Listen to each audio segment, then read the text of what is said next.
અમદાવાદના શાહીબાગ રાણી મંદિર ખાતે પશ્ચિમ લોકસભા ક્ષેત્રના સાંસદ દિનેશ મકવાણા દ્વારા એનટીપીસીના સહયોગથી 150 જેટલા દિવ્યાંગજનોને વ્હીલચેર વિતરણ કરાઈ છે।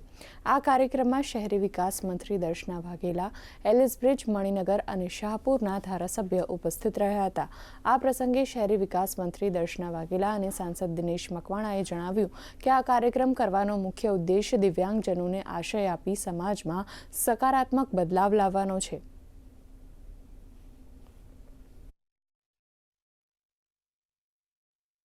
आज 150 दिव्यांग भाई बहनों ने व्हीलचेर आपવાનો सुंदर कार्यक्रम आज असारवा विधानसभा में गुजरात सरकारना माननीय राज्य कक्षाना मंत्री आदरणीय दर्शनाबेन वाघेलाना हस्ते राखवामां आव्यो हतो। डिसेबल लोग, हैंडीकैप्ड लोग अपने आप को डिसेबल महसूस नहीं कर सके, इसलिए हमने तकरीबन 1 महीना पहले हमने प्लान किया था कि दिनेश भाई आपके जन्मदिवस के अवसर पे हम तकरीबन यहाँ के जितने भी लोग को रजिस्ट्रेशन होता है उनको सबको हम अच्छी तरह का मजबूत व्हीलचेयर दे करके उनके चलने में एक सपोर्ट दे सकें, ये हमारी एक सोच थी।